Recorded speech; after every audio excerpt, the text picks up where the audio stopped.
Ie.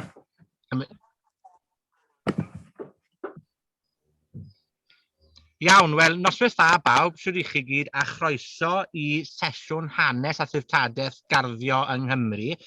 Mae'r sesiwn yma'n rhan o Wyl Ffres, gwyl lysiau sydd wedi cael ei trefnu pethownos o ddigwyddiadau gan synwyr bwyd Cymru.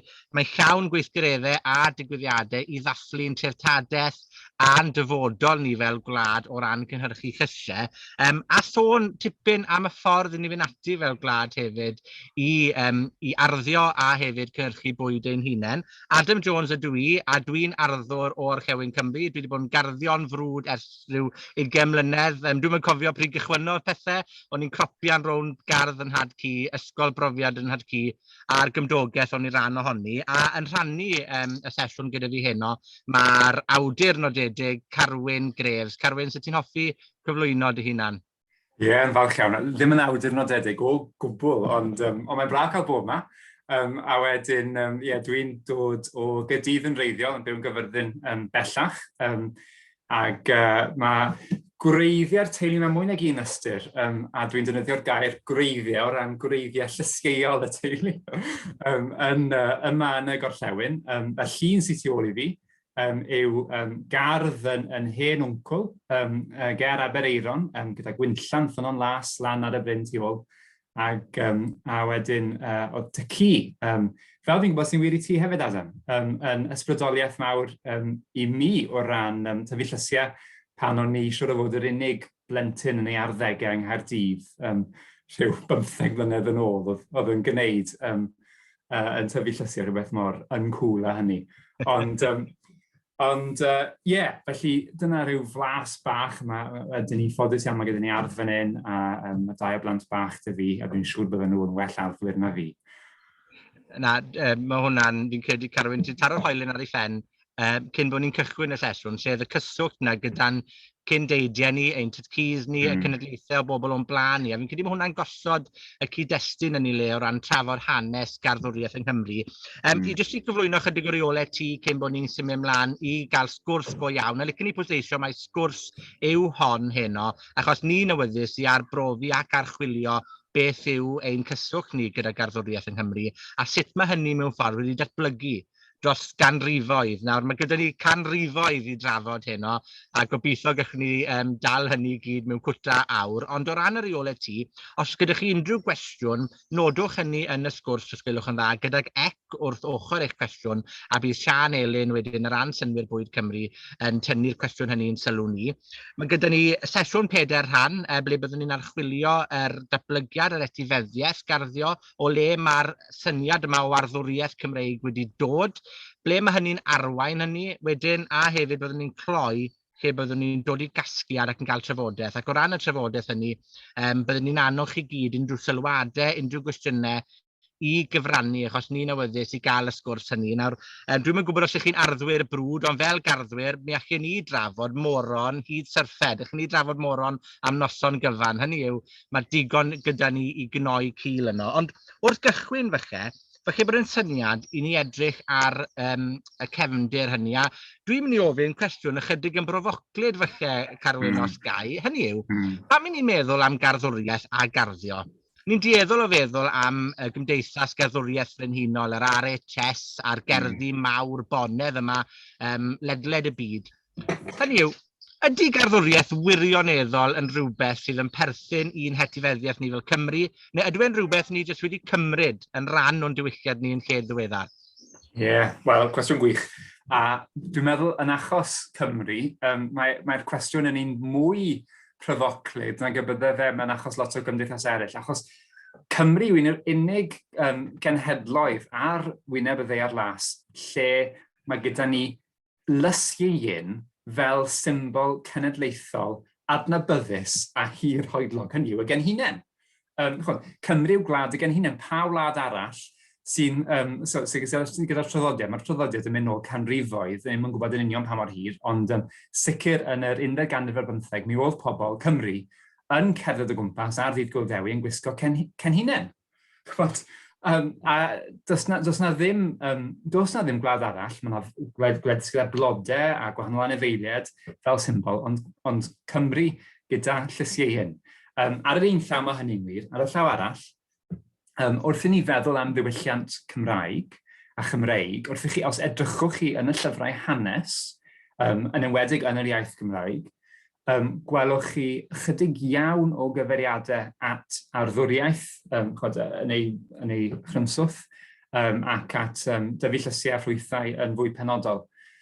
A wedyn, siwt mae gwneud pen a chynffon o hyn? A mi oedd hwnna'n gwestiwn BS i'n pendroni rhyw 15 mlynedd nôl. Ni'n dechrau pendroni pryd hynny, a dweud y gwir, dyna lle dath, falle bydd ambell un yn gwybod bod, allwch chi ddim gweld achos yr cefndir, bod llyfr Afalau Cymru wedi dod allan a rhan o ymgais i ateb y cwestiwn yna. Ydyn ni fel Cymru wedi rhoi cyn lleied o sylw i arddwriaeth am bod e ddim wir yn rhan o'n hanes yn etifeddiaeth, neu os yna rhyw reswm neu glwstwr o resymau eraill i'r peth.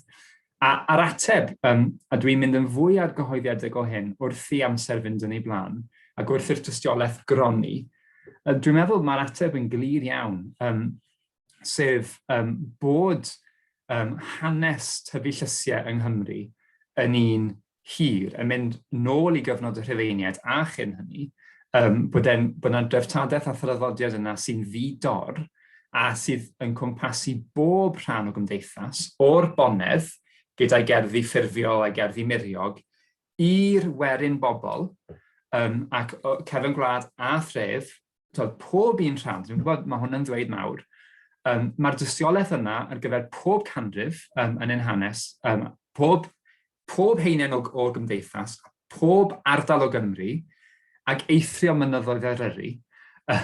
Dyna'r unig eithriad, a phob canrif. Mae hwnna yn beth mawr i ddweud. Newch chi ddim darganfod hynny mewn print, mewn un lle. Does neb wedi adrodd stori llysiau yng Nghymru mewn un lle.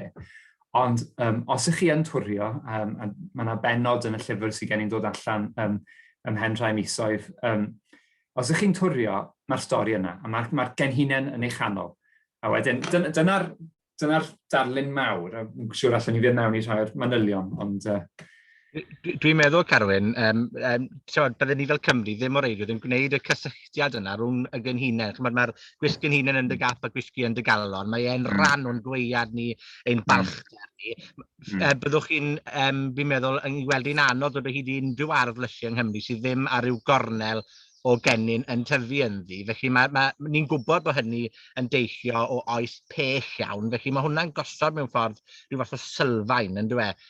Os ydyn ni eisiau profi'n wyddonol, pryd mae hynny wedi cychwyn o ran tyfu llysiau. Ond byddwn ni'n gyrru y cloc ymlaen ychydig, a dwi'n gweud ychydig, a dyn ni'n cyrraedd yr oesoedd canol. Pa fath o erddi, cos ni'n meddwl am ein gerddi ni heddi, gyda fi fan hyn, mae gyda fi ngwelyau llysiau, dwi'n ceisio tyfu peth ombreth o bethau, amrywiol bethau. Beth oedd yr ardd ganoloesol yna yng Nghymru'n edrych fel? Pa fath o bethau byddai'n tyfu yna? Ie, wel, tri phrif maes os hoffech chi. Y cyntaf yw ffrwyth, mi fydde yna rhywfaint o ffrwyth yno. Ac o'r ffrwyth fwyaf tebygol mae'r afallen, os rhywbeth, ac dyn ni'n gwybod peth o hyn o gyfraith Hywel, ond hefyd wedyn o dystiolaeth llenyddol eraill, a dod nhw gyd at ei gilydd. Ffrwyth, a wedyn, mi oedd y gair llysiau, wrth gwrs, yn ehangach ei ystyr na'r hyn dyn ni'n meddwl am fel llysiau heddi. Felly, llysiau yn cynnwys beth byddwn ni'n galw falle'n perlysiau. Llysiau oedd y planhigion hynny oedd gyda rhyw defnydd yn perthyn iddyn nhw. Rhai o'r llysiau wedyn yn cael eu defnyddio fel lliwyr, wrth wneud dillad ac yn y blaen. Gwahanol lysiau yn cael eu tyfu at dibenion hynny, ac at dibenion meddygol hefyd, fel meddyginiaeth. Felly mi oedd am y meddygon nyddfau a'r holl dystiolaeth maen nhw wedi gadael ar eu hôl nhw o'r defnyddiau traddodiadol hyn o lysiau. Rhai o'r llysiau hynny yn rhai gwyllt, a rhai yn rhai byddai pobl yn tyfu mewn gerddi bychen. A wedyn llysiau, yn yr ystyr dyn ni'n meddwl am llysiau bwyta, wedyn cennin a bresych, dau o'r llysiau mwyaf arwyddocaol. A mae yna rhywfaint o dystiolaeth ieithyddol am lysiau eraill hefyd, ond bydden ni ddim eisiau honni. Dyn ni'n gwybod, o ran yr archeoleg, dyn ni'n gwybod. Dyw'r llysiau ddim yn gadael olion archeolegol yn anffodus.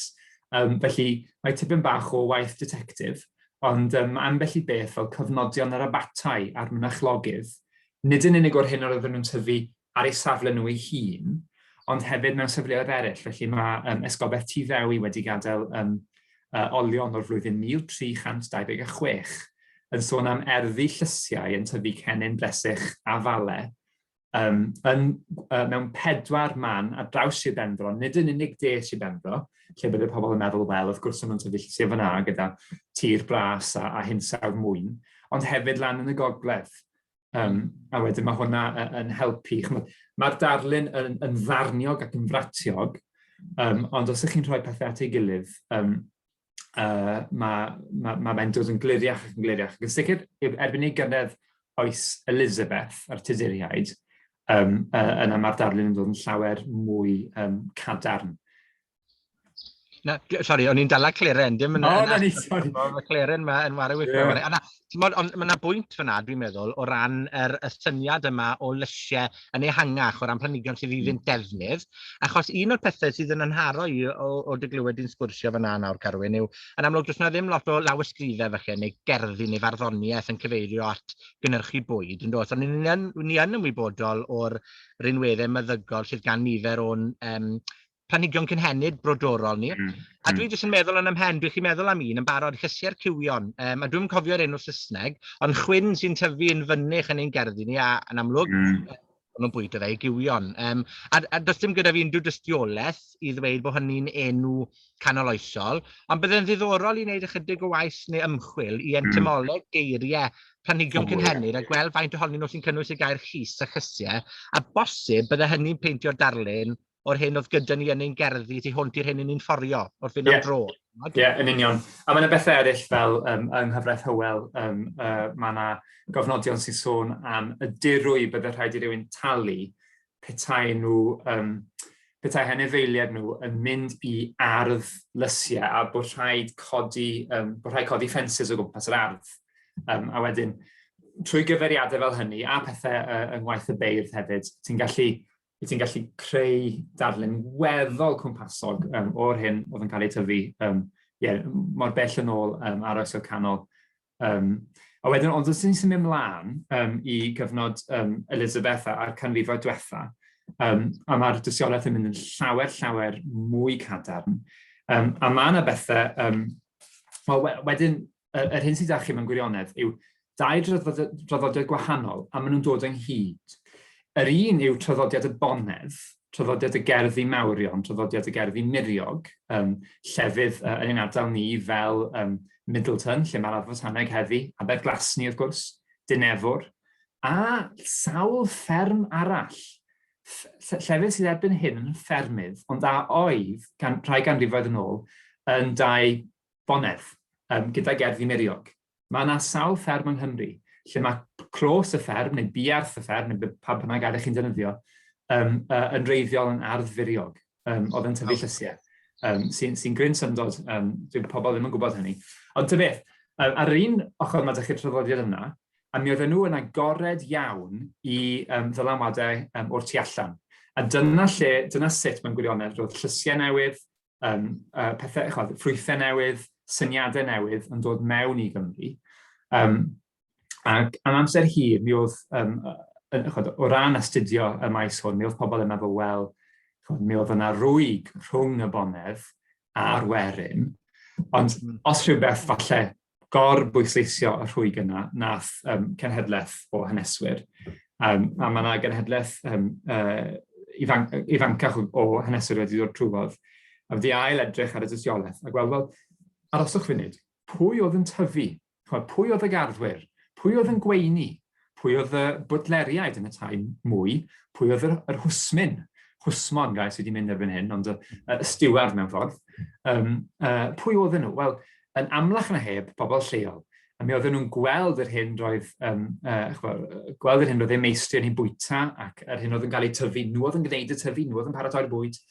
Ac mae tystiolaeth yn dechrau cronni. Mae'n anodd achos dwi'n bobl hyn fel arfer ddim wedi gadael rhyw lawer ar eu hôl nhw. Ond mae tystiolaeth yn cronni bod nhw wedi ceisio dynwared ac efelychu i'r graddau roedd nhw'n gallu yr hyn roedd ei meistri. A wedyn yn ei fwyta neu yn tyfu yn ei gerddi. Wedyn mae'n ambell i beth, gai ddyfynu cerdd i chi o 1750. Dwi'n amau byddwch chi wedi dod yn draws y gerdd yma o'r blaen, falle byddwch chi wedi, ond cerdd gan David Thomas, mae'n enw barddol, ond dwi'n hoffi beth yw e, ond David Thomas oedd enw go iawn, ac yn y flwyddyn 1750, mae fe'n cyhoeddi cerdd hyfryd iawn o'r enw disgrifiad tair sydd ar ddeg Cymru. A mae'n rhaid nodweddion y gwahanol siroedd, yr hen siroedd, chi'n bod. Ac yn enwedig o ran eu bwydydd nhw, a pethau eraill hefyd. A wedyn, os y'n ni'n sôn am Sir Gar, jyst fel un enghraifft, a mae'n enghraifft da, achos, dyn ni ddim reit wrth y ffin yma. Dyn ni mewn ardal sydd wedi bod yn Gymraeg eich iaith ers oes y Rhufeiniaid ac yna ni, ers dechrau'r iaith Gymraeg. A wedyn, os oes yna rywle fydde yn gwrth-sefyll dylanwadau estron, yna byddech chi'n disgwyl mae cefn gwlad Sir Gar fydde yr ardal hynny. A wedyn yn y gerdd, mae'n sôn am Sir Gar, mae'n gweud, bara haidd a llech yn amla, caws ymenyn fi'n ei goror, a chawl erfin yn ei dymor. Nawr, erfin, mae gwahanol enwau am hynny, wrth gwrs, mae rhai pobl yn gweud maip, mae rhai yn gweud rwdins yn y gogledd. Sa'n gwybod os yna eiriau eraill hefyd? Carwyn, dwi'n mynd goffa cyfrannu at y pwynt yma, achos mae hwn yn destun cwmpo mas yn ein tini heddi yn yr 11 ganrif ar 10. Mae'n wraig i o Bontyberem, ac erfyn yw i gair hi am yr hyn i ni'n galw erbyn heddiw yn Sweden, neu Sweden, ac i fynne, turnip yw erfyn. Ond hynny yw, maen nhw'n perthyn i'r un teulu. Maen nhw'n perthyn, odyn. Ond mae jyst yn syndod, mae'r hen ddadl yna, dwi'n tybio, mae turnip sy'n ni'n cyfeirio atyn nhw fan hyn, yn dyfe? Ie, yr hyn byddwn ni'n galw yn Saesneg, wel, yn Saesneg Prydain neu Saesneg America, sy'n wahanol eto wedyn. Ond yr hyn byddwn ni'n cyfeirio ato fel turnip, ac nid fel swede, mi ddaeth rheini tipyn yn hwyrach, dim llawer hwyrach, ond tipyn yn hwyrach. Felly, erbyn 1750, roedd erfyn, a dyma'r peth i ddweud am hyn, yw, i ni mae'n llysiau'n gyfarwydd dros ben, yn y cyfnod, mi oedd e'n un newydd. Yr amaethyddiaeth newydd oedd wedi dod â hyn nawr, mi oedd e wedi dod o'r cyfandir, ac erbyn 1750, mi oedd e'n barod wedi ennill ei blwyf, nid yn unig yn y gerddi, ond fel rhywbeth oedd yn nodweddiadol o ddeiet Sir Gar a'r werin, achos am y werin mae'r gerdd yn sôn.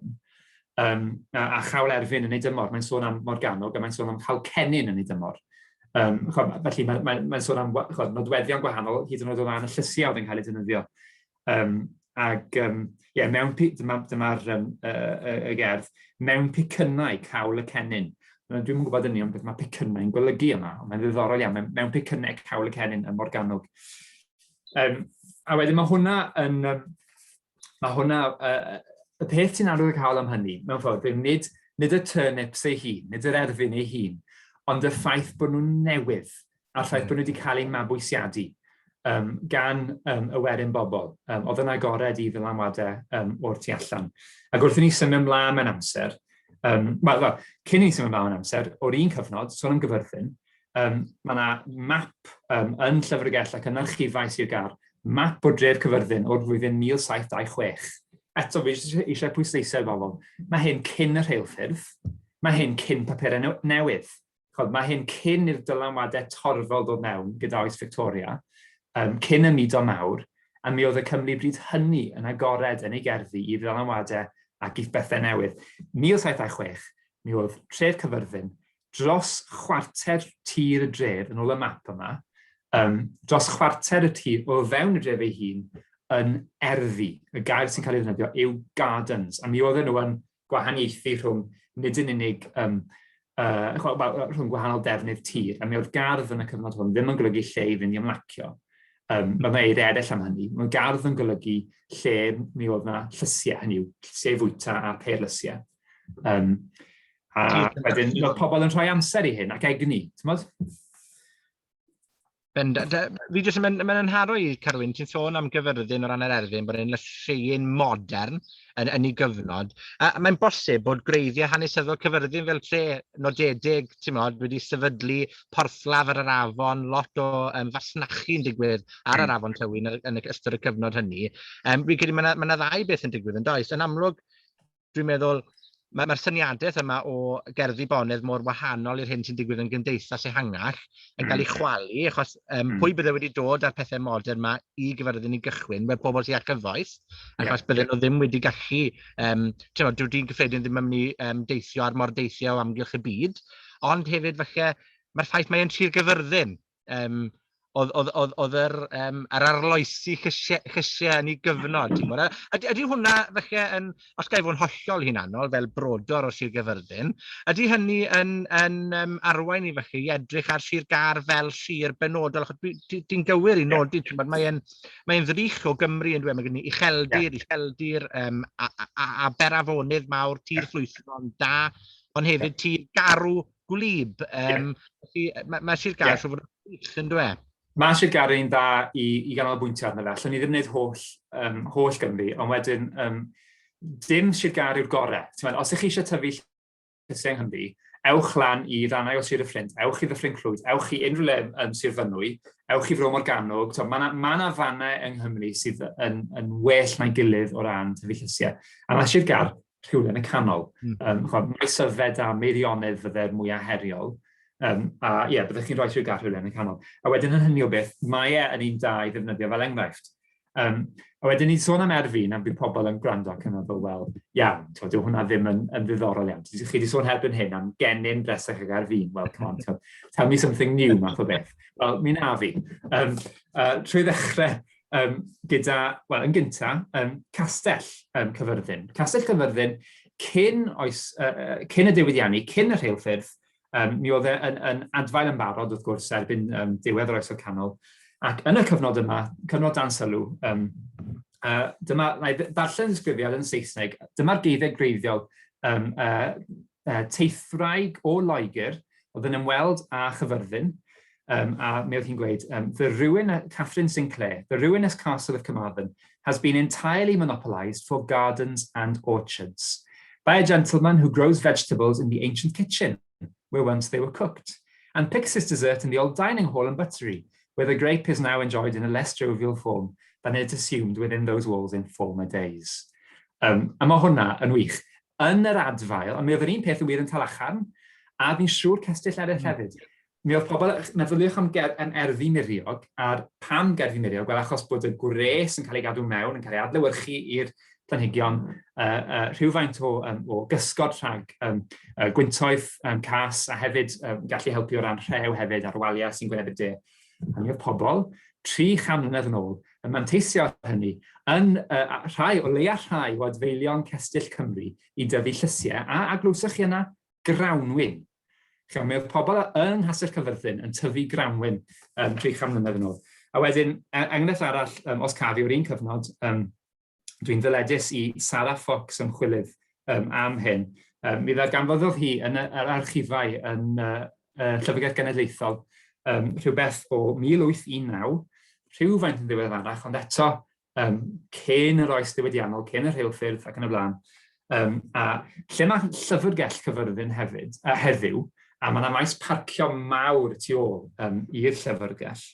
Ar y pryd, mae yna brydles o'r perchenog, y boi oedd yn perchen ar y tir hwnna, yn prydlesu'r tir allan, yr ardd allan, i dyn o'r enw John Adams o'r dref, garddwr o'r dref, nid crachach, ond garddwr. Ac mae'n gweud, mae'r prydles eto yn Saesneg, fel oedd popeth yn y cyfnod. The land, the gardens, together with the hothouse, the peach house, the pine pits, the melon pits, melon and cucumber pits, and rhywbeth arall, frames, gardens, lodge, summer house, bla bla bla bla bla bla. A bod rhaid iddo fe, y garddwr, roi i'r perchenog bob blwyddyn 3 of the largest and best pineapples, a basket of the choicest grapes, to wit, Muscat of Alexandria, Germain Tocade, Black Damascus, a specimen of the choicest wall fruit on the 2nd day of August in each year, being the birthday of Master Rob Morgan, sef mab y perchenog. Ac yna, a dych chi wir enghraifft o arloesi, nid gardd yn perthyn i'r bonedd oedd hyn, mi oedd e wedi rhydlesu allan. Dwi'n tybio fel busnes i'r garddwr yma, John Adams, ac tyfu pethau heriol. Dwi ddim yn hawdd tyfu pethau fel melwn. Dwi ddim yn hawdd, hyd yn oed heddi gyda'r mathau newydd o giwcymber i dyfu ciwcymber, a rhai o'r mathau hyn o rawnwyn hefyd, eitha heriol. Wedyn mae hwnna jyst yn rhoi blas eto o'r sgiliau a'r diwylliant oedd yna o gwmpas tyfu llysiau a ffrwythau mewn gerddi yma yng Nghaerfyrddin, a defnyddio un enghraifft yn unig. Dwi'n meddwl, Carwyn, yr hyn sy'n anharo i hefyd hynny, pin afal, ni'n gwybod yn traddodiad gerddi bonedd, mi oedd y pin afal yn arwydd y gyfoeth.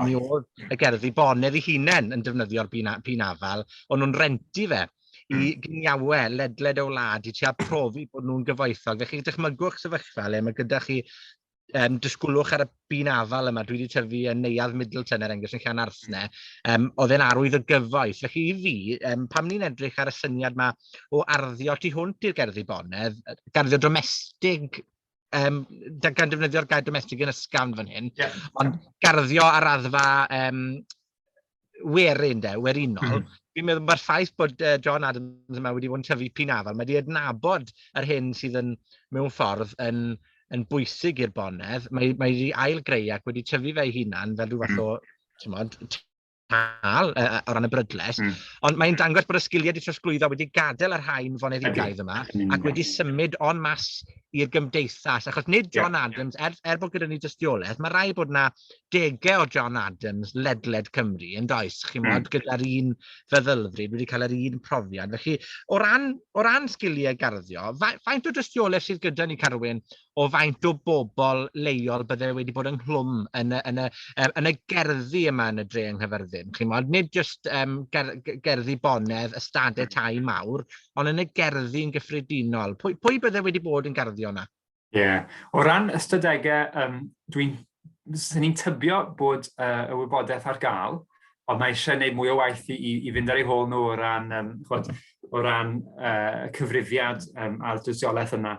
Ond ni'n gwybod, wel, ti'n gwybod yn well na fi hyd yn oed, faint o waith yw cadw gardd a gwneud gardd yn gynhyrchiol. A wedyn, os ydych chi'n cymryd y ffigur yna, chwarter tir Cyfyrddin, chwarter y tir o fewn y dref ei hun yn erddi, ac mi gymerwn ni ei bod nhw yn erddi cynhyrchiol, achos os dim rheswm ni fel na fydden nhw. Wedyn meddwl am yr oriau waith fydde yna, mae hwnna yn awgrymu cyfran dechrau o boblogaeth y dre, rhyw sydd neu gilydd ynghlwm ag arddio, o leia fel rhan o'i amser nhw. A siwr o fod, y math o beth bydden nhw ddim, mi fydde fe i ryw raddau wedi cynhyrchu at ddefnydd y tŷ.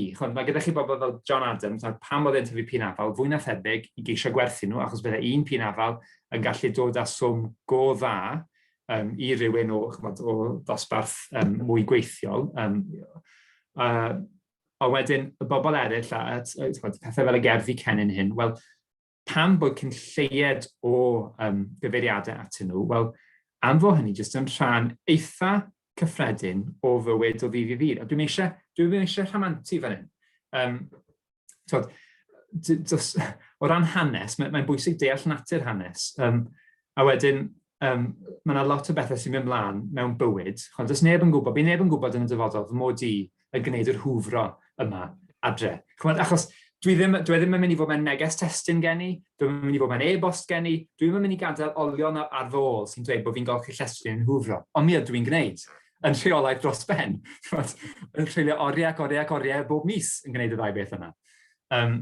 A wedyn, fi'n meddwl mae'n bwysig deall byddai'r un peth yn wir o ran garddio a tyfu llysiau. Byddai'n beth oedd pobl yn gwneud i roi rhywfaint rhagor o amrywiaeth yn ei diet. Wrth sôn am y werin, mae'n bwysig gwerthfawrogi hynny. Mae'n gret sôn am bun afal a melwn, ond bydde bydde'r rhan fwyaf o oriau arddio yng Nghymru yn hanesyddol ddim wedi mynd i'r pethau hynny. Ond bydden nhw dal wedi mynd i rai pethau bydden ni efallai tipyn bach, yn anghyfarwydd gyda nhw heddi. Mi oedd teithwyr o'r tu allan yn arsylwi nid yn unig ar y ffaith bod y Cymru'n hoff o gennin. A mi nath y cennin fwy na lai marw allan ymhlith pobl gyffredin mewn cymdeithasau eraill yn Lloegr a rhannau o Ffrainc, yr Almaen, ath e mas o ffasiwn a parhau yma yng Nghymru. Ond hefyd pethau fel Bresych y Môr, Sea Kale, erbyn hyn, chi'n gwasanaethu, chi'n rhoi Sea Kale i rywun, yn feddwl bod chi'n eitha foodie, pethau fel berw'r dŵr, mae sawl pentre yng Nghymru wedi enwi ar ôl hynny, carw'r môr hefyd, sef samphire, ar yr arfordir. A mae yna dystiolaeth da o ryw 3 chanrif yn ôl bod pobl wedi mynd allan i'r clogwyni ac i'r traethau ar ôl carw'r môr, a mae'n bosib, dim ond Iola Morgannwg sy'n awgrymu bod yna rhywfaint o dyfu mewn gerddi hefyd, ond mi'n hoffi meddwl bod rhywfaint o'r hyn sgwennodd yr hen Iola yn ddibynadwy. Rhyw getyn gwreiddyn falle na, ond mae hwnna'n bwynt digon teg, a fi'n credu, mae sgiliau garddwriaeth hanfodol yn fyna, sef adnabod planhigyn gwyllt, meithlon, da. Planhigyn sy'n perthyn i deulu o blanhigion ni'n bwyta'n fynnych nawr. Ni'n sôn am yr arloesi gyda'r erfyn, maen nhw'n perthyn i'r un teulu neu'r genws o blanhigion, sef y bresych, yn dyfe. Felly, mae rhai bod yna sgiliau gan unigolion o fewn y gymuned i allu fynd ati i adnabod y planhigion hyn, ac wedyn i chiosi nhw, i propagato nhw, i gerddi nhw. Dwi'n credu mae hynny'n arwain ni'n braf at y cyfnod fwyaf diwefar, sef y syniad yma, ni gyd yn ymwybodol, ni wedi sôn yn heleth am ein gerddi bonedd ni. Ond erbyn hyn, ni sôn am ffasiwn, yn dyfe, a dwi yn godyn dwylo, dwi erioed i bod yn berson trendy iawn. Pam difes i lan, roedd garddio yn rhywbeth, oedd neb ifanc yn oedran i'n gwneud, oedd e'n rhywbeth oedd yn perthyn i genhedlaeth yn had cu. Ond erbyn hyn, mae yna ymchwil i dod mas wrth diwetha yn dweud bod rhyw 5 mas o 6 o unigolion ifanc rhwng 1 ar 15 a 40 oed yn meddwl bod gardio'n cŵl. A mae'n rhyfedd, achos pam chi ddim yn gyfarwydd bod yn rhan o... Ie, yn gywir. Pam chi ddim yn gyfarwydd bod yn rhan o drend, ac wedyn mae beth ych chi'n gwneud yn troi'n trendy, fi'n siŵr rai fi'n i fysgota neu rhywbeth. Ond hynny yw, mae pethau wedi newid yn do. Mae pobl wedi dechrau sylweddoli bod yna gyswllt cadarn rhwng cynnyrchu bwyd yn hunain o ran ein lles, corfforol, meddyliol ni, a bod ni'n gallu gwneud y pethau hyn yn ein gerddi ni adre. A'r cwestiwn sydd gyda fi yw, i ba raddau mae'n hanes antifftadaeth diarwybod i ni fi'n credu mae'n dweud, achos byddwn ni'n hoffi gweld arwydd Cyfyrddin yn gweud tref hanesyddol gerddi Cymru. Ti'n modd? Achos yw, The Garden of Wales, dyna ni. A maen nhw'n galw Sir Gâr yn Gardd Cymru. Wel, yn hanesyddol mi oedden nhw ddim. Mae hwnna fi'n meddwl yn beth marchnata dros y blynyddoedd diwetha. Yn hanesyddol, Morgannwg oedd Gardd Cymru. Ac fel brodor o Morgannwg yn reiddiol, Mae'r ffin yn dener o'n garnant a Gwaun Cygyrwen, ti'n gwybod? Ond na, mae'n bwynt yn dwe. Y cwestiwn safi yw, mae yna lunyn cyswllt yma, mae yna gyfoes, mae yna draddodiadaeth garddio cadarn, dwi'n meddwl. Felly, ble mae hwnna'n arwain ni ato fe nawr, fel unigolion sy'n byw yng Nghymru heddi, mae synwyr bwyd Cymru a manifesto bwyd yn ceisio annog mwy o bobl i fwyta chysiau, tyfu chysiau. Dwi'n un o'r hyrwyddwyr chysiau, dwi'n meddwl bod e'n gynllun arbennig. Ond os yna'n greifftau bydde ti'n meddwl o erddi llwyddiannus fel busnesau heddiw, ni'n gallu edrych nôl a dysgu wrth ein hanes, ond beth sy'n digwydd heddi ledled Cymru? Pa erddi sydd yna? Just cyn ymlaen at yr heddi, hanner cynta y gwestiwn am y draddodiaeth ag gwerth hynny i ni mewn gwirionedd. A y pwynt dwi eisiau gwneud, ti'n sôn am bobl ifanc a pobl y bob oedran yn ymhel mewn garddio, falle am y tro cynta neu o'r newydd, a bod hynny wedyn yn mynd yn cool, gwych. Pam bod hyn yn digwydd? Mae sawl rheswm, ond dwi'n meddwl mae'n deg i ddweud bod lot o bobl fel ti'n gweud, nid yn unig yn sylweddoli bod yna fantais o ran iechyd, bod e'n dda o ran iechyd meddyliol, ond hefyd yn ymwybodol bod tyfu llysiau, bod bwyta mwy o lysiau yn dda o ran lleihau ein o'r troed ar y blaned. A fi'n meddwl bod yn enwedig mae'r to iau yn ymwybodol iawn o hynny, a bod, wrth gwrs, bod diet sydd yn uwch mewn llysiau, dwi'n eisiau mynd ar ôl dydleion o ran cig coch ac yn y blaen, ond bod diet sy'n uwch mewn llysiau, sy'n dadledd o hynny, yn uwch mewn llysiau, yn beth da, ac yn ffordd i garu cydfyn. Dwi'n meddwl mae hwnna'n deg, a bod pobl yn meddwl. A'r pwynt dwi eisiau gwneud yw hyn, os ewch chi nôl yn hanes Cymru hefyd, mi oedd pethau dyn ni'n meddwl am heddi falle fel pethau newydd, falle fel pethau pobl sy'n ceisio bod yn hip, fel garddio organig neu bwyd organig, mi oedd ei gyd yn organig. A pethau fel bwyta'n lleol, eto mae hwnna'n rhywbeth sydd fel sy'n ar ryw ffasiwn neu drend y tu ôl i hwnna, a dwi'n meddwl bod e'n drend gwych. Ond y pwynt dwi eisiau gwneud eto yw, dwi'n meddwl beth newydd. A dweud y gwir, os cymerwch chi'r olwg hanesyddol, yr eithriad yw y 50-60 mlynedd diwetha, lle dyn ni ddim wedi bod yn bwyta'n lleol. A mi oedd ein holl cyndidiau, hyd at rhyw gyfnod o'r ôl yr Ail Byd, yn bwyta yn lleol iawn ac yn gwbl organig, achos dyna'r cwbl oedd yna. A wedyn, mae hwnna falle'n rhoi persbectif chydig yn wahanol. Wedyn, i ateb, i ddod at heddi ac enghreifftiau heddi, wel, rhan o hyn yw gofyn y cwestiwn, wel, pam bod y tyfu llysiau yma yng Nghymru wedi diflannu mwy na lai i'r graddau nathau o ran ffermio yng Nghymru. Byddech chi ddim yn meddwl am ffermio yng Nghymru ar y cyfan mewn cysylltiad gyda tyfu llysiau, falle eto tato newi yn Sir Benfro ac ambell i beth arall, ond dim rhyw lawer. A wedyn, pam? Wel, ni ddim ar ôl hynny i gyd, ond mae'n werth nodi bod e wedi digwydd, bod wedi digwydd oherwydd strwythur yr economi, yn enwedig yr economi o ran bwyd, ac wrth gwrs y pethau oedd yn cael ei yn derbyn cefnogaeth polisi o ran amaeth. Felly mi oedd hi'n heriol iawn i dyfu llysiau i geisio gwneud yn fasnachol dros y 20 mlynedd diwetha. A mae'n dda iawn bod yna nifer da o fentre ifanc, a mae rhai wedi derbyn, dwi'n deall, 9 yn ddiweddar wrth gyrff fel Synwyr Bwyd Cymru ac eraill. A mae hynny, dwi'n meddwl, yn holl bwysig o ran y dyfodol. Ond mae'n arbennig o dda edrych ar yr enghreifftiau hynny o ffermydd a gynhyrchwyr sydd wedi gwneud yn llwyddiannus dros gyfnod o 20 Un enghraifft beth sy'n ymweld ag yn ddiweddar yw Blaen Camel, fferm Blaen Camel, a mae hwnna yn enghraifft enwedig o dda, am bod nhw yn Dyffryn Eiron. A eto, fel yn i'n sôn am Sir Gâr, dwi ddim ar dop y Super League o ran amodau tyfu llysiau yng Nghymru, ond dwi ddim y lle mwyaf heriol chwaith, mae rhywun yn y canol. Byddech chi'n gallu gweud yr un peth am Dyffryn Eiron, mae'r prif ei hun yn weddol sâl yno, ond eto mae'n ddyffryn, mae'n gysgodol ac yn y blaen. Ac yn fferm Blaen Camel, yr hyn dwi'n meddwl byddai llawer o ffermwyr yn synnu i glywed yng Nghymru yw bod nhw wedi bod yn cynhyrchu llysiau yn fasnachol, yn organig yno, yn cyflogi 4 o bobl yn lleol a'r 2 sy'n berchen ar y fferm, Peter ac Anne, a maen nhw wedi bod yn gwneud hynny'n llwyddiannus nawr ers degawdau.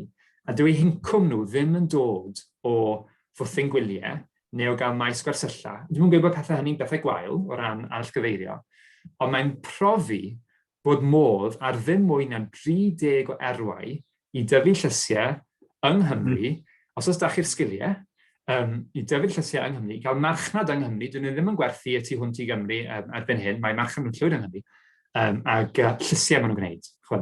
Rhyw chydig bach o ffrwyth, ond bron i gyd yn llysiau, i gyd o fewn Cymru, dyna lle mae incwm nhw'n dod, a maen nhw'n cyflogi pobl yn lleol.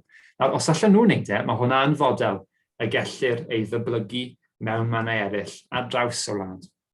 Dwi'n meddwl bydd rhaid i fi fynd am dro Carwyn i Blaen Carmel, achos ti wedi clywed ti'n sôn am fe droion, felly os daw cyfle, byddai sicr o'i gymryd a doi fraich yn gig agored fe. Ond fi'n credu, y pwynt nes ti sôn am organig, yn amlwg dwi'n ceisio hyrwyddo pwysigrwydd garddio mewn modd natur gyfeillgar hefyd ag organig, a mae natur gyfeillgar hefyd yn un o'r termau sy'n cael ei daflu erbyn hyn fel rhywbeth waw, chwarae teg, mae hwnna'n rhywbeth da. Ond hynny yw, dyna oedd yn hen dyrci yn gwneud. Mi oedd e'n plannu salfias a melyn maeth Ffrenig a y wermod wen a pob math o blanhigion o amgylch i wely chysiau fe i ddenu peillwyr i mewn. Mi oedd e'n gwybod bod defnyddio Comfrey yn yr ardd yn mynd i greu ffid iddo fe heb ddefnyddio un cemeg, achos hynny yw, oedd cemegion neu'r y moethusrwydd na o gallu mynd i farchnad i hôl rhywbeth i fwydo dy gnydydi,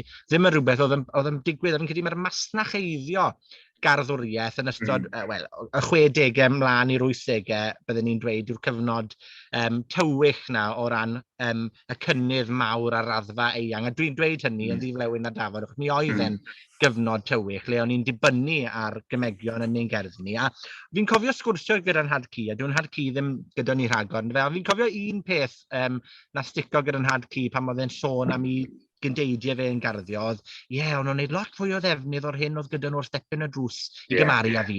A fi'n credu, mae bwyta'n lleol yn un peth, ond mae'n gwneud defnydd o adnoddau lleol yn rhywbeth arall. A fi'n gwybod cwta awr sydd gyda ni heddi, a mae'n prysur dod i ben, ond hynny yw, fi'n siŵr bod yna draddodiad garddio lleol hefyd, hynny yw, bydd yna ddefnydd o wymon yn ardaloedd arfordirol fel ffynhonnell o potasiwm a nitrogen, ond yna ddefnydd o dail dyn. Ni wastad wedi addasu'r hinsawdd sydd gyda ni, a dyna beth mae Blaen Carmel wedi gwneud yn y dyffryn lle maen nhw wedi lleoli, ynddo fe? Maen nhw wedi adnabod y tir, maen nhw wedi adnabod eu lleoliad nhw, ac maen nhw wedi addasu be maen nhw'n tyfu i gyd fynd gyda hynny, i wneud e'n broffidiol ac yn fusnes. A dwi'n meddwl, i fi, a safbwynt hollol bersonol, o'n i'n hapus iawn i weld manifesto bwyd, synnwyr bwyd Cymru yn cael ei gyhoeddi ym mis Ionawr, achos mi oedd yna bwysles tu hwnt i gerddi domestig, oedd e ar yr amaethu, y syniad yma bod gan bob, hynny yw, amaethwr yng Nghymru gyfle neu rhan i chwarae yn yr clytwaith yma o gynhyrchu bwyd yng Nghymru. Felly, i ni gael troi'n sydyn at y dyfodol, ni wedi edrych ar yr hanes, ni wedi edrych ar, ni wedi rhyw gyffwrdd ar bod yna gynnydd nawr mewn diddordeb yn yr ardd. Sut ydyn ni'n harnesu'r potensial na, trwy ddysgu wrth ein hanes ni, dathlu'r peth, a sicrhau bod mwy yn cynhyrchu bwyd ar raddfa leol a ched leol yng Nghymru sy'n ymlaen. Wel, gret. So, falle 2 neu 3 beth i ddweud yna. Y cyntaf yw, o wneud pethau fel oedd Dyda Cu yn gwneud, a gymaint o bobl eraill ar draws Cymru dros y canrifoedd, nid yn unig yw hynny yn well o ran natur, ond hefyd mae'n well o ran y boced, o ran costau arian. Gen i ddim byd yn erbyn canolfannau garddio, ond mae garddio, mae'n wir, mae garddio yn gallu mynd yn beth drud iawn. Ond does dim rhaid iddo fe fod. Mae hwnna'n bwyd pwysig iawn, achos mae'n hawdd darllen pethau heddi a edrych ar y we, a wedyn prynwch hyn, prynwch y llall. Wedyn mae yna declynau sydd angen, a mae angen cael at dir, a mae hwnna'n her, ond yn ni'n lwcus, mae lot o gerddi teras hyd yn oed yng Nghymru. Mae yna rhywfaint o ardd yma, mae hwnna'n wahanol i'r Salman yn Lloegr, sy'n eto'n awgrymol, ond hynny ddim ar ôl hynny. Ond wedyn y cost, mae'n well o ran natur, mae'n well o ran, yn enwedig pobl lle maen nhw'n meddwl, wel, all hyn helpu fi i fwyta'n iach o ran incwm falle nis ac yn y blaen.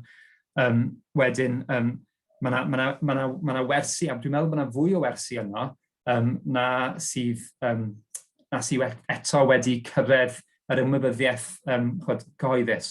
Wedyn ail beth yw, dyna sydd eisiau yw y ddau beth. Ar y naill llaw, bod pobl yn cynhyrchu llysiau yn fasnachol, a'r peth gorau gall unrhyw un wneud yw cefnogi y bobl hynny. A'r gwir amdani yw, mae yn mynd i gosti ychydig bach yn fwy i brynu llysiau a ffrwythau yn lleol, nag yw i brynu llysiau a ffrwythau rhata posib yn yr archfarchnad.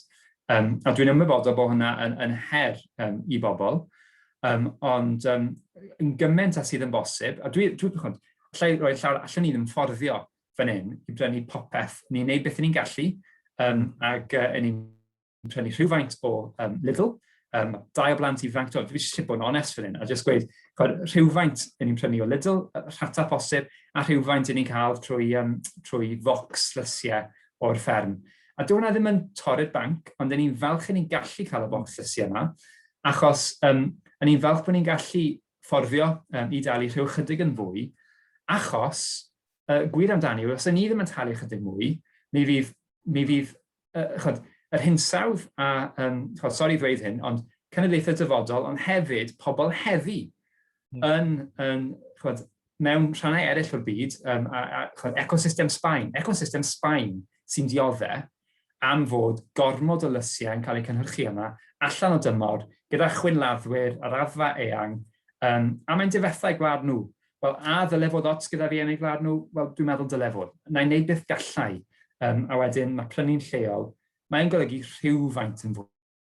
Dwi'n mynd lot. Dwi'n mynd lot mwy, a mae lot o bobl yn gallu fforddio fe. Dwi'n cytuno, hynny yw, dwi'n codi'n llaw fan hyn hefyd. Fi'n credu, mae yna wahaniaeth rhwng defnydd o lysiau ffres mewn pryd o fwyd i ti'n ei baratoi, ac wedyn prynu rhywbeth sydd wedi goginio'n barod o bosib, sy'n cynnwys bwyd hefyd. A mae briodas rhwng y ddoi beth yna yn gallu bod yn herio i bawb, pam chi'n ceisio byw bywyd sydd, yn ein achos ni'n ceisio byw bywyd mor hunan gynhaliol ac sy'n bosib o ran llysiau. Mae hynny'n golygu, mae gardd fawr gyda ni, mae gyda ni'r fynediad ma at dir i gymharu â nifer o bobl, sydd ddim gyda'r mynediad, felly ni'n ffodus. Ond dwi'n meddwl, wrth symud ymlaen, mae yna ddau beth. O ran cefnogi mentrau lleol i gynhyrchu bwyd, fi'n credu mae yna bethau, a maen nhw wedi cael ei ymlygu yn yr pythownos yma o ddathlu gyda Synwyr Bwyd Cymru. Mae yna gynlluniau fel Superbox sydd yn cynhyrchu bwydydd parod i deuluoedd sydd wedi cael ei ffynonellau o lysiau nhw yn lleol. Mae yna newid ar droed i wneud hynny, ond dwi'n meddwl yn y pen draw, mae fe'n ymwneud gyda traw-effaith y bynt yna ni'n gwario yn ein ardal leol ni. Mae'r un peth a phopeth yn dweud. Os ydyn ni'n penderfynu prynu teisenni, meddylwch am y cyfnod clo, faint o bobl sydd wedi archebu teisen neu rhyw fath o bicnic neu hamper gan fusnes cegin leol i rannu gyda theulu neu rhywbeth tebyg yn ystod y cyfnod. Mae wedi digwydd ar raddfa sydyn. Dyn ni'n licio fod yn ymchwilydd bwyd ar hyn o bryd, mae'n rhaid i gyfadde. Ond hynny yw, mae e'n bosib pa mae'r awch yna i wneud yn diwedd. Dwi'n credu bod pobl ofn gwario mwy o gyllid, a pobl hefyd, dyfais i lan mewn tŷ cyngor, mam sengl, o dim lot o arian dyn ni, ond o'n i'n tyfu ran fwyaf o fwyd o'n i'n gallu bita yn yr ardd, achos oedd e'n gost effeithiol, o'n i'n gallu affordo bita llysiau da, achos o'n i'n tyfu nhw. Felly hynny yw, mae e'n ffordd hefyd o sicrhau bod gan bobl fynediad bwyd da, ar gynlleiad o gost yn dweud. Ond fi'n derbyn dwi ddim mor syml a dweud, dyna ni, garddiwch a byddwch chi wedi trechu clodi bwyd mewn rannau o Gymru. Mae addysg a cyfuniad o rannu sgiliau'n bwysig. Mae pethau'n cymryd amser, a dwi'n meddwl y pwynt ola mawr byddwn ni eisiau gwneud wrth edrych nôl ar yr hanes a wedyn edrych ymlaen i'r dyfodol yw hyn, bod hanes Cymru, mae'n dda gen i ddweud, o ran llysiau, yn hanes o ehangu ac ehangu ac ehangu, nid yn unig yn yr 20th ganrif, ond o'r oesoedd cynhara hyd y presennol, mae fwy na lai bob canrif wedi gweld y nifer o lysiau, maint o lysiau oedd ar gael ac oedd yn cael ei dyfu yng Nghymru yn cynyddu ac yn cynyddu ac yn cynyddu. A mae hwnna i fi yn holl bwysig.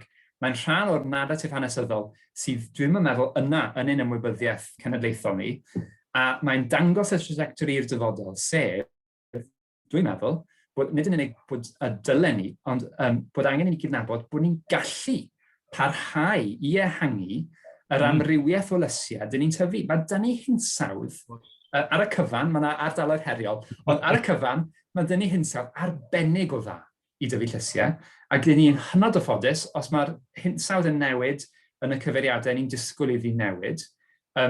Dwi'n mynd dweud bydd tyfu llysiau yn mynd yn haws yng Nghymru, glawogydd mawr ac yn fan, ond bydd dal modd, hyd yn oed yn y senarios mwyaf negyddol, bydd dal modd tyfu amrediad eang iawn o lysiau, falle hyd yn oed ehangach na heddi os mae'n gynesach, o lysiau yma yng Nghymru. A mae yna bethau allwch chi dyfu yma yn dda, y bydd y mwyafrif o bobl ddim yn sylweddoli, mi allwch chi wir cael cnwd da o hwn llallag arall, mae'r rhestr yn hir, a ni'n gwybod bod ti sawl un ohonyn nhw'n tyfu'n dda ar dy hunan.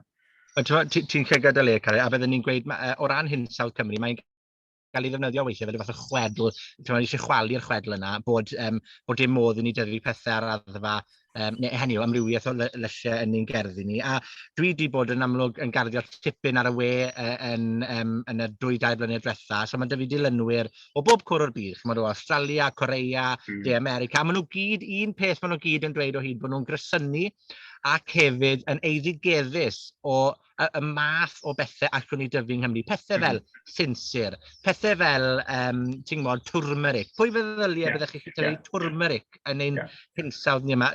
Mewn ffordd, byddai'n haws wneud rhyw fath o reslo of elimination o bethau chi ddim tyfu yng Nghymru, na'r ffordd arall, achos mae'r hinsawdd yn arbennig. Yn enwedig gyda tŷ gwydyr, a mae hwnna'n yn gost, ond mae'n eithaf dalu ar ei ganfed dros blynyddoedd a blynyddoedd. Ac a'r peth arall yw pobl ddim yn sylweddoli yw bod modd tyfu llysiau ffres bob 1 mis o'r flwyddyn. A mae hwnna'n dod â fi nôl at Flaen Camel. Yn draddodiadol, mi oedd yna fwlch yn y Gwanwyn, lle oedd llysiau o'r ardd yn bryn. Ond erbyn hyn, gyda'r amrywiaeth ehangach a'r mathau newydd hefyd o lysiau sydd ar gael i ni, mwy nag erioed o'r blaen, a mae hwnna'n fantais anhygoel, hyd yn oed yn y misoedd anodda, sef dibynnu ar y flwyddyn, ond fwy na lai mis Ebrill a mis Mai fel arfer, cyn y cnydau newydd, pan mae'r cnydau'r gaeaf wedi dod i ben, mi allwch chi gael pethau fel nid yn unig dail salad bob mis o'r flwyddyn, ceil bob mis o'r flwyddyn a bresych o wahanol mathau, betis, Cymlaen Camel, mi o'n i yna leni, a chi'n gwybod mor ofnadwy oedd y Gwanwyn leni, mi o'n i yna 6 o fai, ac mi oedd ei corbwmpen, courgettes, yn cyntaf nhw yn barod y mis Mai. Mewn Gwanwyn hynod heriol. A mae hwnna, mae'n chi o deiad trwy'r flwyddyn, a mae'n gyda sgil, mae'n cymryd sgil. Ydy, ond fi'n credu ti'n cygad y le, un peth yw llyseien, rhywbeth arall yw math o llyseien. Chi'n tyfu tatws, a mae ydych chi dros 500 math gwahanol o tatws. Dwi'n tyfu tatws enghraifft ar hyn o bryd, Sapo Mira, tatws sydd ddim yn dioddau o'r malltod, y bleit, felly mae yna bethau hanesyddol. Ti'n ni'n sôn am Newyn yn Iwerddon, fel oedd y malltod wedi effeithio ar y cnwd yna, a fel, ni'n clywed lot am fel mae plai a pethau felly yn effeithio ar cadwyni fwyd, ond erbyn hyn, mae yna mathau newydd o gnydau, o lysiau, sydd yn gallu gwrthsefyll y pethau hyn. Dwi'n tyfu tomatos yn y border draw fyna, chi'n gallu gweld i'r camera, Mountain Magic, sy'n gallu tyfu yn yr awyr agored, 200 metr uwch lefel y môr fel hyn mewn tir asidig.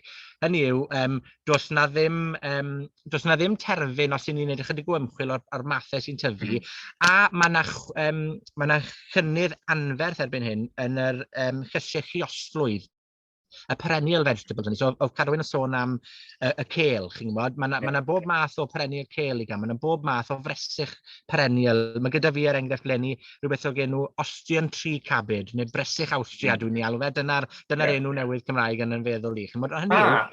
Bresych Asturias, ie. Mae yna fodd tyfu pethau, fel ti'n gweud, trwy gydol y flwyddyn, mae'r Hungry Gap is no more fel petai, pe byddwn ni'n cynllunio ar ei gyfer e. Ond, chi'n modd, fi'n gweld bod ni'n agos at 7 o gloch, ac ni siarad hyd sylffed am bopeth yn yr ardd, ond fi yn awyddus bod ni yn cael cwestiynau cyn bod ni'n cloi. Carwyn, allai jyst gweud gynta gyd, diolch o galon i ti, achos wedi dysgu trwy gwmynt am ein hanes anteitadau sgardio ni. Doeddwn ni ddim yn gwybod am y cyfoes yna, dyw e ddim yn rhywbeth amlwg yn ein diwylliant ni ar hyn o bryd, a fi mawr gobeithio bydd amryfel gyhoeddiadau di ar hyn i ti ni ymchwilio yn helpu ni i newid hynny a gwir droi hynny, chi'n modd, i bobl cael neud y cyswllt nôl. Ond, agor y tîm mewn ffordd i gwestiynau, a croeso chi ofyn ar lafar, chi'n modd, neu os oes yna gwestiwn yn y sgwrs, fire away fel petai. Tra bod ni'n aros am gwestiwn, a jyst dweud diolch i ti, a diolch hefyd am y ffordd ti'n ysbrydoli pobl ar draws Cymru i dyfu llysiau, achos fel ni wedi sôn, dyna'r ffordd ymlaen. So, gret. Yeah. Os gan rhywun gwestiwn? Dwi ddim yn gwestiwn mewn ffordd. Fi wedi rhoi Hazel sy'n fan hyn. Fi wedi rhoi fe mewn yn yr blwch chat i chi. Gewch chi weld. O'ch chi wedi clywed y gair mangl wrzel? Ond fi wedi gweud hyn iawn. Pan o'n i'n grytyn fach, mangler o'n i'n galw fe. Dim mangl fel chi'n defnyddio ar gyfer dillad. Mae hwnnw i gael hefyd. Ond oedd e'n beiriant mawr yn y sgubor gyda ni. A bydden ni'n taflu beats mewn ar gyfer yr anifeiliaid. Felly, dwi'n ffodus iawn bod fi wedi cael ynghodi lan yng nghefndir cefn gwlad ffermio Ceredigion, ble roedd y teulu nid yn unig yn tyfu ar ein gyfer ni, ond nhw'n tyfu ar gyfer yr anifeiliaid hefyd. A bych chi'n meddwl, anifeiliaid yn byta'r bwyd i chi'n cynnyrchu iddyn nhw, wedyn nhw'n cynnyrchu llath i roi nôl i ni. Oedd y cylch yn rhywbeth. Falle bod ystyried pa mor bwysig, a falle yn gwrando arnoch chi'ch doi heno, mae yna wir eisiau rhywbeth hanesyddol i jyst i agor llyged ni. Fi'n gwybod bod Covid wedi wneud i ni edrych yn mewnol, a mae pawb nawr yn moyn i gerddi, a fel ti Adam yn gwybod, mae yna sawl person wedi datblygu sgiliau gerddi o'r ein cyfer ni. Ond mae eisiau fi fod yn fwy na hynny, mae eisiau fi fod yn nid jyst ffad ar gyfer beth sydd wedi digwydd, mae eisiau fi fod yn rhan anatod o bywydau ni falle. Chymod fel oedd e, dyna fel oedd e, yn bob teulu. Yeah. Dwi'n meddwl, Hazel, mae'r cylch na o'r hynny yw, dwi'n tyfu sbigoglis i'r ieir yn yr ardd, ti'n gwybod, nawr, achos hynny yw, mae'n rwydd iawn, mae'n tyfu ar raddfa sydyn, mae'n hoffi yn hinsawdd ni, felly, a maen nhw'n rhoi wyau ffres i fi, ond fi'n credu mae'n y bwynt da iawn, ac hau fod tafod yn y boch fan hyn, mae dy fi yn ymhen rhyw fath o ddelfryd, bod chi'n mynd i rywle fel yr ardd o Taneg, neu gardd gyhoeddus arall yng Nghymru, a bod yna siwrne byw gweledol o'n gerddi ni o'r oesoedd canol hyd nawr, bod na ymgais i blannu gardd oes y Tuduried, oes y Victorianaidd. Fi'n credu, er tegwch oes y Victorianaidd, mae'r ardd iriog yn rhyw cyffwrdd ar hynny, ond hynny yw, mae siw gymaint gallwn ni wneud yn y fan hyn, fan nawr, gyda'r wybodaeth sydd gyda ni yn dos. Byddwn ni wrth y modd yn gweithio'r prosiect fel fi'n credu bydd hwnna jyst yn rhywbeth cyffroes dros ben, ti'n gwybod? Mae hwnna'n ffantastig. Fi newid cofio wneud sgwrs gyda Simon Wright pan oedd e'n trafod bod ar un adeg oedd gan bob teulu mochyn ar welodd o'r ardd hefyd. A'r mochyn oedd yn byta'r scraps bwyd. Oedd mochyn gyda ni ar y fferm. Ond chymod, ni wedi cael ddodiadau yna oherwydd hylendid bwyd, a chi ddim yn cael lladd anifeiliaid bellach, ond i bai bod yn dilyn proses go iawn. Ond mae yna lot wedi mynd gyda pethau fel ni'n dod i ben yn dweud, chymod. So, chi. Wedyn, beth am syniad yma, o ran y cylchoedd hyn, a cael cylchoedd, mae yna gylch o ran, mae yna angen am swyddi, a mae yna her o ran y dyfodol gyda AI, felly chi wedi sôn am clywed am y peiriannau, cymryd swyddi, wel, gawn ni weld, ond ty beth am hynny, os oes yna heriau o ran swyddi, mae yna angen am fwy o lysiau mewn diet, o ran diet iach, a llawer gormod o ordewdrang hynny. A wedyn o ran yr hinsawdd hefyd, sydd mae cael y cylch? Wel, mae cael mwy o bobl yn gweithio i dyfu llysiau, yn rhoi gwaith da iddyn nhw, sydd yn rhoi cyflogaeth yn cefn gwlad, ond hefyd yn y dref. Mae'n cael y cylch, a wedyn beth am hyn fel syniad. Cymru oedd y gymdeithas gyntaf yn y byd lle roedd mwy na hanner y gweithwyr ddim yn gweithio yn amaeth, am eu bod nhw wedi symud i ddiwydiannau. A mi ddigwyddodd hyn yng Nghymru dros 170 o flynyddoedd yn ôl, cyn unrhyw gymdeithas arall yn y byd. A wedyn beth am hyn, bod Cymru hefyd y gymdeithas gyntaf i fynd o fod yn gymdeithas ddiwydiannol i nid yr hen amaethyddiaeth, ond yr hen amaethyddiaeth plus, gyda'r llysiau. Achos ni'n gwybod bod allwch chi'n cynnyrchu llawer mwy o fwyd ac o faith ac o galoriau a gwneud yma ffordd sy'n dda i natur mewn ardal fach gyda llysiau nag unrhyw beth arall. Mae'n curo gwenith, mae'n curo tato, mae'n curo pob un o'r pethau mawr hyn ar y ffarm. Wel, beth am bod Cymru yn arwain yn hynny, ar ôl i ni fod y cyntaf i arwain gyda'r ffatrioedd? Syniad arbennig, Carwyn, os gael ddweud. Mae lan i chi'ch doi arwen ar hyn nawr. Na, ti'n gwybod be, dyna beth byddwn ni'n dweud, Hazel, mae e lan i ni gyd. Mae lan i ni gyd. Mae hwnna yn fi'n credu dod yn un braf at terfyn y sesiwn. Hynny yw, dwi'n meddwl bod yna ddigon o angerdd, o frwdfrydedd, o wybodaeth, o botensial gyda ni yng Nghymru i gynyddu yr hyn ni'n wneud o ran ein cynnyrch bwyd ni a raddfa leol a'n gerddi ni. I sicr, mynd rhywfaint i wireddu'r uchelgais yna gan Carwyn, a dwi'n rannu hynny, dwi'n meddwl bydde fe'n beth arbennig o dda i weld sefyllfa le ni nid yn unig yn gallu helpu'n hunain, ond bod ni'n gallu helpu gwledydd eraill ledled y byd, chimod. Mae newid hinsawdd yn mynd i effeithio yn andwyol iawn ar rannau eraill y byd yn fwy na ni. Felly mae gyda ni ddyletswydd, chimod, sonio'r Carwyn am gydddyn, ond mae gyda ni ddyletswydd fel pobl, cawsom wlad i'w chadw darn o dir yn destun bod wedi mynnu byw. Wel, dwi eisiau byw gyda phobl o bob cwr o'r byd yn rhannu'r ran. Chimod, hynny yw, mae gyda ni'r potensial yna. Felly, diolch o galon i bawb am sgwrs. Fi'n siŵr byddech chi'n gallu para am 2 tair awr arall, a fi'n siŵr gewn ni gyfle eto yn yr wythnosau nesaf gobeithio i trafod ymysg ein gilydd a gyrru'r agenda ymlaen. A dyn ni jyst yn atgoffa pawb hefyd bod digwyddiadau Synnwyr Bwyd Cymru yn parhau yr wythnos hon, a mae yna gynhadledd fawr ddydd Gwener yn casglu popeth at ei gilydd. Felly byddwn ni yn annog chi, os gewch chi gyfle, i fynd i unau rando nôl ar y sesiynau neu i ymuno mewn y rhai sy'n weddill. Diolch o galon.